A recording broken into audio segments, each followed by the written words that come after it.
welcome back to Elful Deco. Today we're going to be making some flower coasters. Previously in our flower preservation videos, we've been making lots of big blocks, floral blocks, which are really great ways to display your bouquet.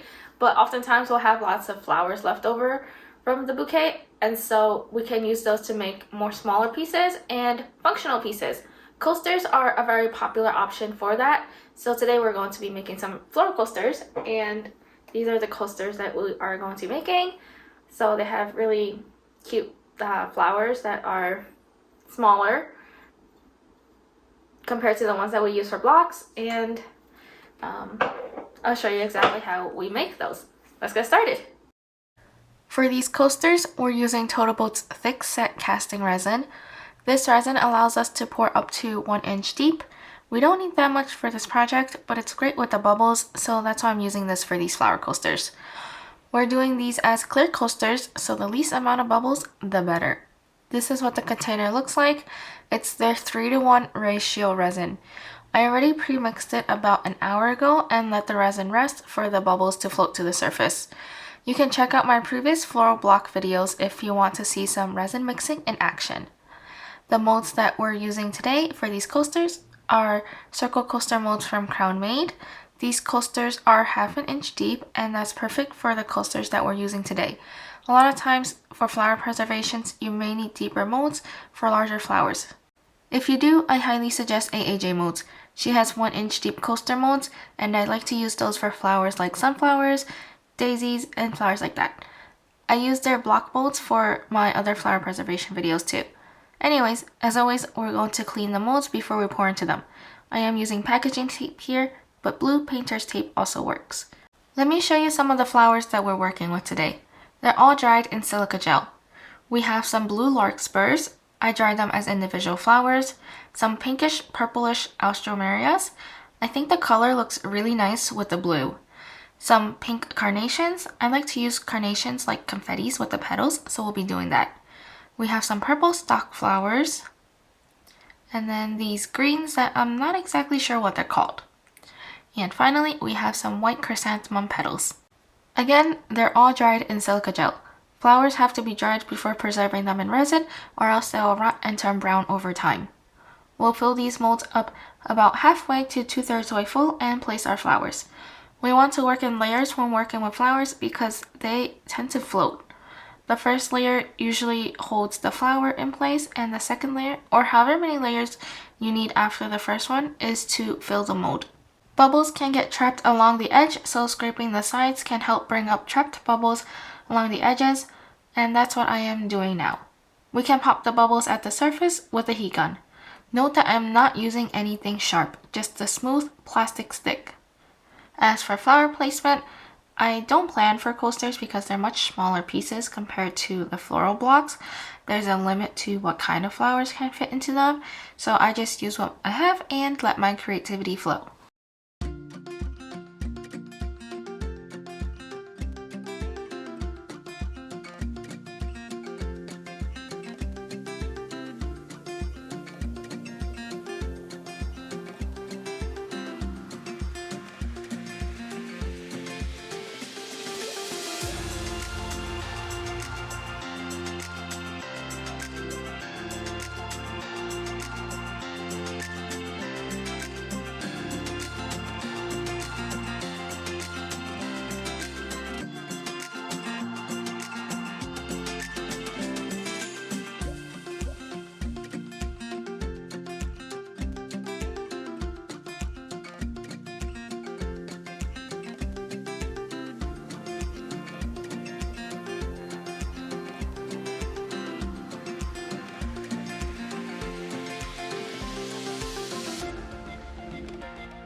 Now that we're done placing the flowers, we'll let this first layer harden about 24 hours.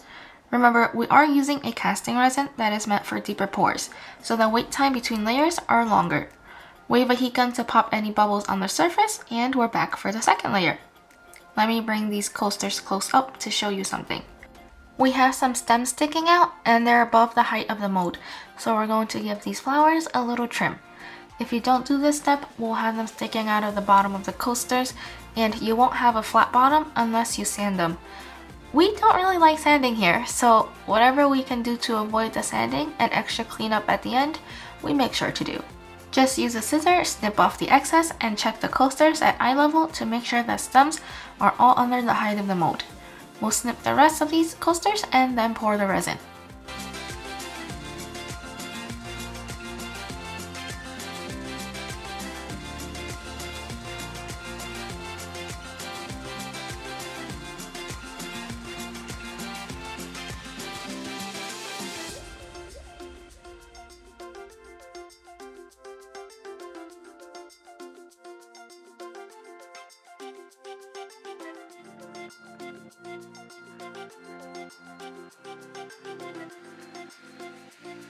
We are pouring the same resin to fill up the mold. It's Total thick set casting resin. Look at that clarity. I had mixed this about an hour ago and let the resin rest for the bubbles to rise to the surface. Again, we are using a resin meant for a deeper pour, up to 1 inch deep. So that's why I can let this sit for an hour, no problem. If you are using, say, a tabletop resin, that will probably just cure in the cup in an hour. So make sure you're using the right resin that allows you to pour however deep you need. And for this layer, we're just going to fill the mold up with this clear resin. We'll let this resin fully cure, at least 24 hours, but I like to leave it for 36 just in case. Again, cure time depends on the resin you're using. If you're using something different, read your instructions. If you'd like to try out this resin that we're using in this video, I will link it in the description, and there will also be a discount code for you to save a little bit on your resin as well. Now the coasters are fully cured and we're back for the demolding. I guess for clear coasters like these, you kind of already know what to expect since you can see right through it. But I still have to say, I think these coasters are so pretty. I love the blue, purple, and pink color combo. I usually use that for galaxy colors, but these flowers look great too. And then the added green and white for a little bit more nature vibe. Let's demold the rest of these coasters to see how they turned out, and then we'll add a top coat to all of them together.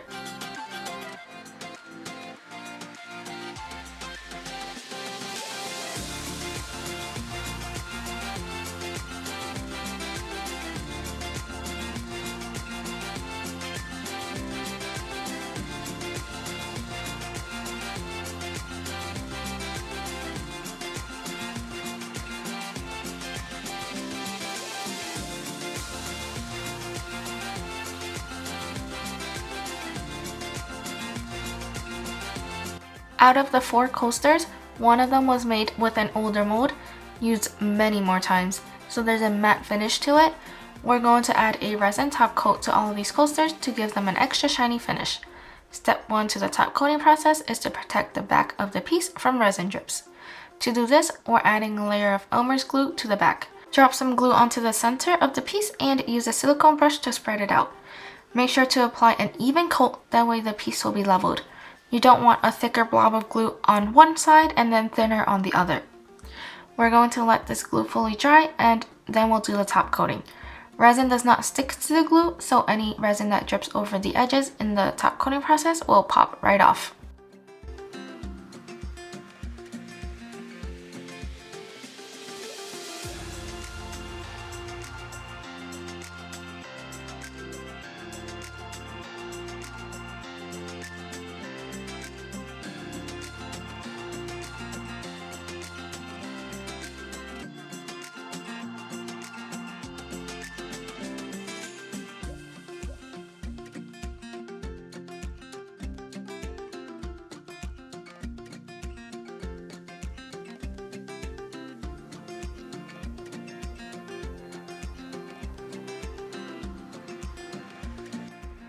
The glue is now fully dried, and you can tell because it's a frosted clear instead of the opaque white from when we first applied it to the coasters.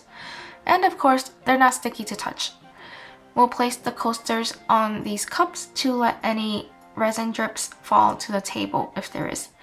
Your cups don't need to be this tall, even medicine cups will work, as long as the piece can sit still on the cup.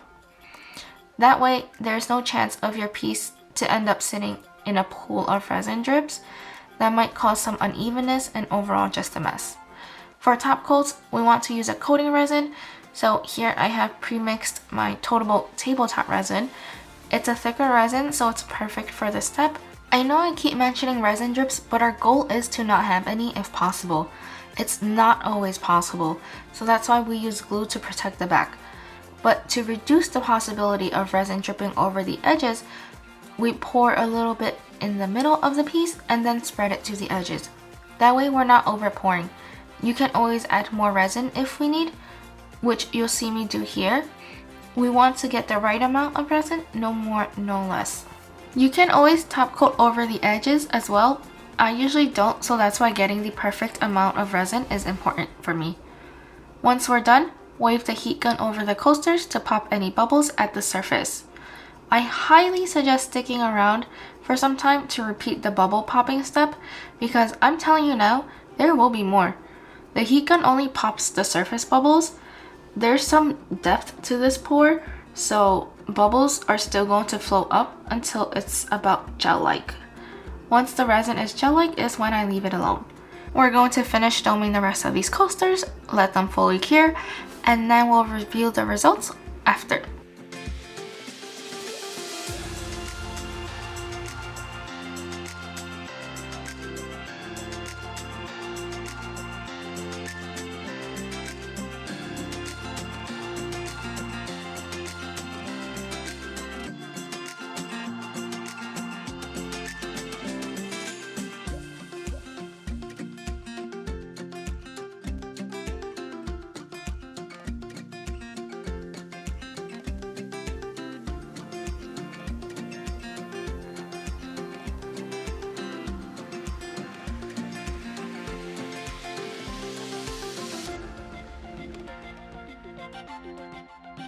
Now the coasters are fully cured and they actually came out perfect, no drips at all.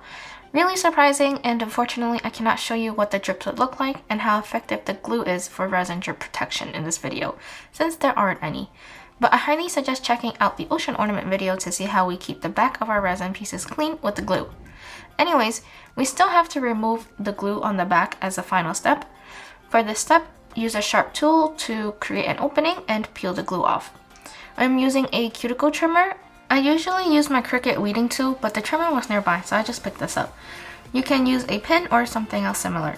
Find a bubble in the glue and pick at it with the sharp tool. That will reduce the chance of scratching the back of the piece since the bubble is slightly away from the bottom.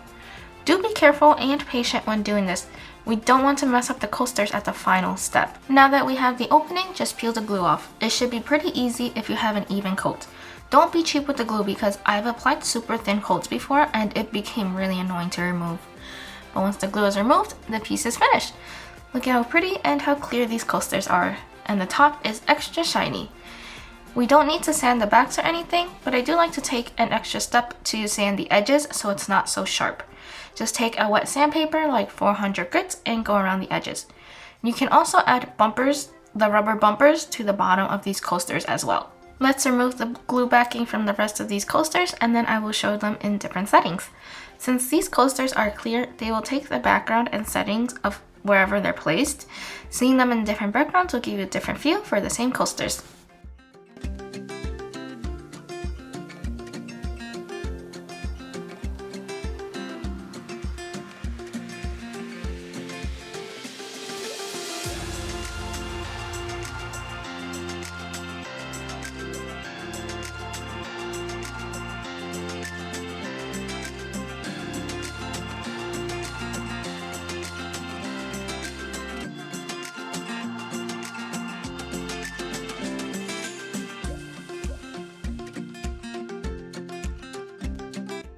Here's the background that we were working on. It's supposed to be a light green, but our screens may show the color slightly different.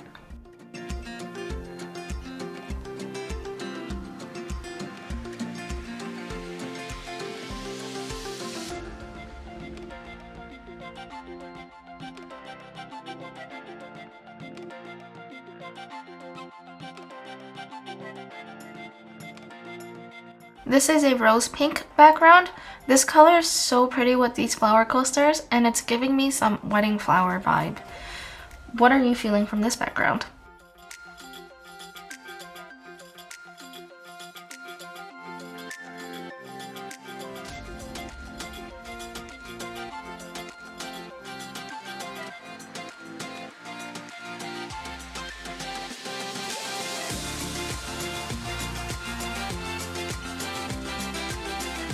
I also had to show these coasters on a wood background as they're a popular choice for tables.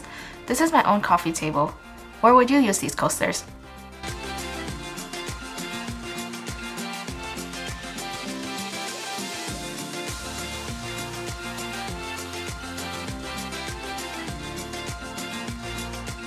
Thank you for watching this video. I hope you enjoyed this flower preservation process. If you are interested in getting your bouquet preserved, you can check out the link in the description for more details. And if you thought this video was helpful, don't forget to like and subscribe. And let me know down in the comments below what else you want to see next. I'll see you next time.